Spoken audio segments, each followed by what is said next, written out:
Nagsagawa ng pre-disaster risk assessment meeting ang Police Regional Office 5 noong ika-10 ng Nobyembre taong kasalukuyan sa Hadjong Hall Office of the Civil Defense 5, Camp Brigadier General Simeon A. Ola, kung saan dumalo si Police Brigadier General Andre Perez Dizon, Regional Director, Police Regional Office 5. Pinangunahan ang pagpupulong ni Director Claudio L. Yucot, Regional Director ng Office of the Civil Defense 5 at Chairperson ng Regional Disaster Risk Reduction and Management Council Bicol, kung saan tinalakay ng mga kasapi ng mga ahensya ang mga posibleng epekto ng severe tropical cyclone Nika sa rehiyon ng Bicol. Kabilang na ang mga lugar na may mataas na posibilidad ng landslide at storm surge, partikular sa mga coastal areas ng hilagang kanlurang bahagi ng Luzon. Nagbigay ng mga rekomendasyon at aksyon ang bawat ahensya upang mabilis na makaresponde at protektahan ang mga mamamayan. Pinatunayan ni Police Brigadier General Andre Perez Dizon, Regional Director, Police Regional Office 5, ang kanyang dedikasyon sa kaligtasan ng rehiyon sa pamamagitan ng aktibong pakikilahok sa mga hakbangin para sa disaster preparedness. Sa patuloy na pakikipagtulungan sa iba't ibang ahensya,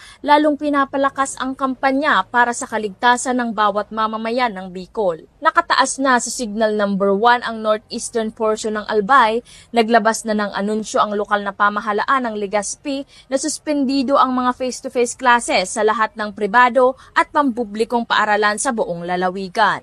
Mula dito sa Legazpi City, Albay, ako po ang inyong Police News Network Correspondent, Police Corporal Doxy Charis Casasos, alagad ng batas, tagataguyod ng Balitang Pulis.